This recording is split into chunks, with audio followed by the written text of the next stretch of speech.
For those of you in my pre-calculus class, we're about to start chapter 4, which is about trigonometry. Now, I say for those of you in my pre-calculus class because this video playlist I'm making available to students in other classes. Trig is a really important subject. It's a prereq for both pre-calculus and calculus classes, but I found that it's very often an area where students feel not super confident. And that tends to be the case if you approached your trig by just memorizing a bunch of formulas or values and not really thinking about the system behind that and what it was that we were measuring. So I will occasionally be making references to students who are not in the pre-calculus class. Just wanted to give you a heads up so that doesn't throw you. Okay. For those of you in the pre-calculus class, the trig that we're covering this semester will largely be a review of topics that you covered in your trig class, particularly if you took trig here at Saddleback. We will be starting with section 4.5 and thoroughly working through most of the sections from that point on. So the topics that we're going to be covering thoroughly are going to be graphs of trig functions, trig identities, inverse trig, and trig equations. Okay. But for those of you in pre-calculus, the first 4 sections of chapter 4 are sort of a review of the basics of trig.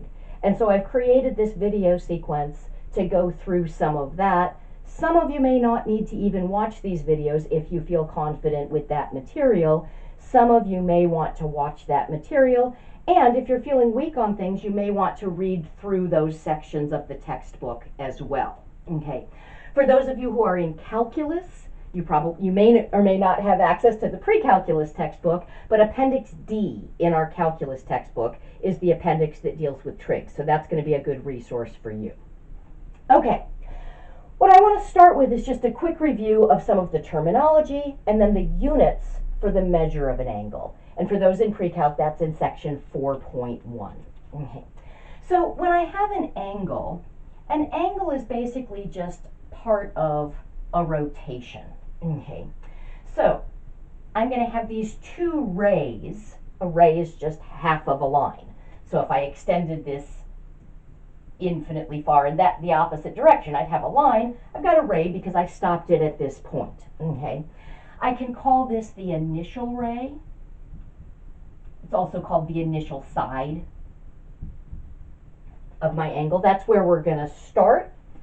And then I'm rotating to here, and this ray would be my terminal ray, also called the terminal side of the angle. And then the place where they meet is called the vertex. Okay. Now, with angles, they occur in all sorts of contexts. Mathematically, we will often choose to put an angle in standard position on the xy plane. If it's in standard position, I'm going to put the vertex at the origin. Let's just write this down. So the vertex is at the origin, and the initial ray, or the initial side, is the positive x-axis.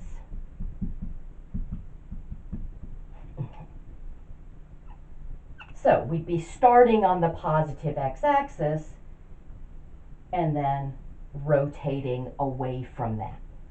Now, when that's the case, if I rotate as I did here, counterclockwise, that's going to be considered the positive direction. So what I've just drawn here is a positive angle. However, if I were to rotate clockwise, so that I'm rotating this way, we would call that a negative angle. Okay.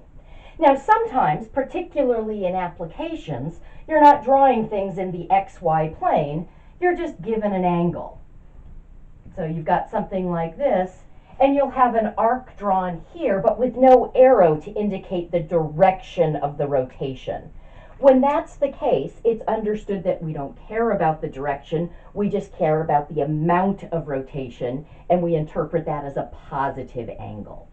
But when you're concerned with the direction of rotation, and very often when we're drawing our angles in standard position, we will be, counterclockwise is the positive direction, clockwise is the negative direction. Okay, so that's the basic terminology that we needed to review.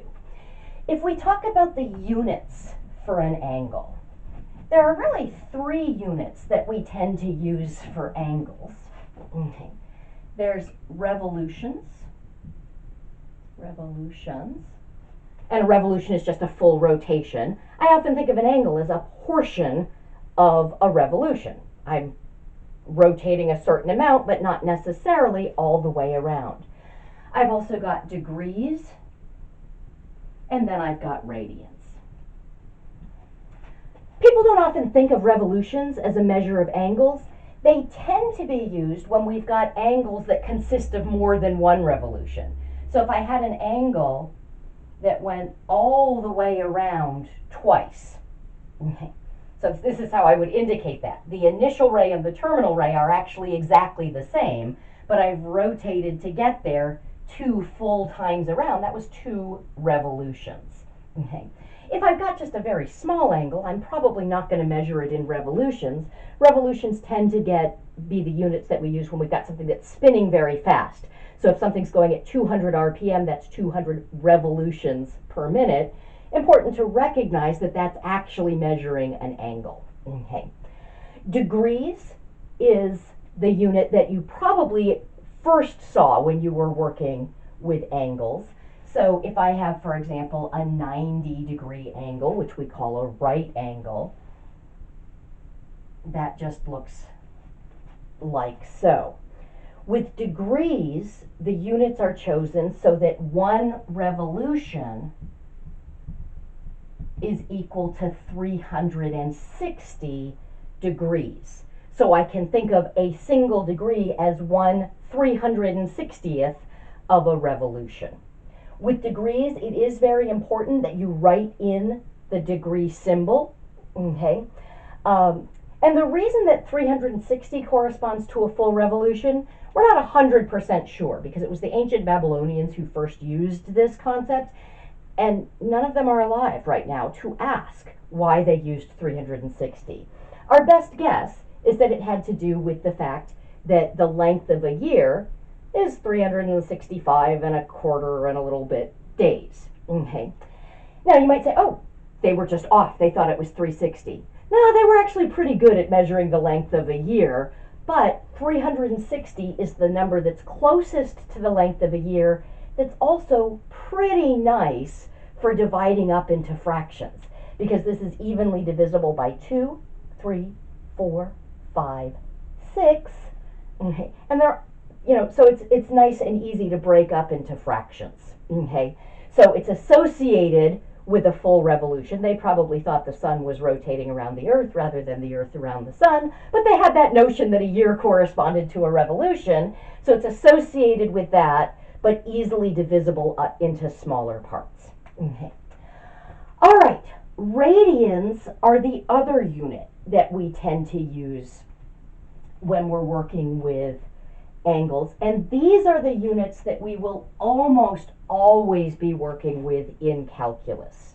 Okay, so it's really important that you familiarize yourself with radians, and that's because some of the formulas that we'll work with in calculus are really nice if we work in radians, and they've got messy constants involved if we choose to work in degrees. Okay, so what is a radian? Okay.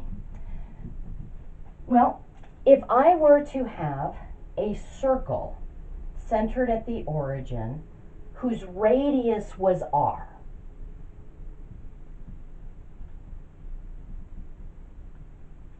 okay. And so let's say I draw an angle in standard position, okay, so that I've got some angle here. Now I know that this distance here is r, because that's the length from the center to the outside of the circle. That's what a radius is. Now I could measure this arc length, and I'm going to let S be what I call the signed arc length. Now what that means is just if I was rotating in the positive direction, I'm going to measure that arc length and attach a positive sign. But if I was rotating in the negative direction, I'm going to measure that arc length, and then I'm going to attach a negative sign. Okay, so it's going to be the arc length that's swept out by my angle, but with a sign attached to indicate whether we were sweeping out that arc length by rotating in the positive or the negative direction. Okay. Now, if theta is equal to the radian measure of my angle, that's just going to be this ratio S over R. Okay. So it's this signed arc length divided by the radius. Because of that, radians are what we call a unitless unit. If I were measuring lengths in, let's say, centimeters, my signed arc length would be in centimeters, my radius would be in centimeters, those units would cancel. Okay. So when I'm writing an angle in radians, I don't write any unit. So if I were to talk about an angle and just write 90, technically that means 90 radians. Now, most often when people do this, they meant 90 degrees and they forgot to write the degree sign.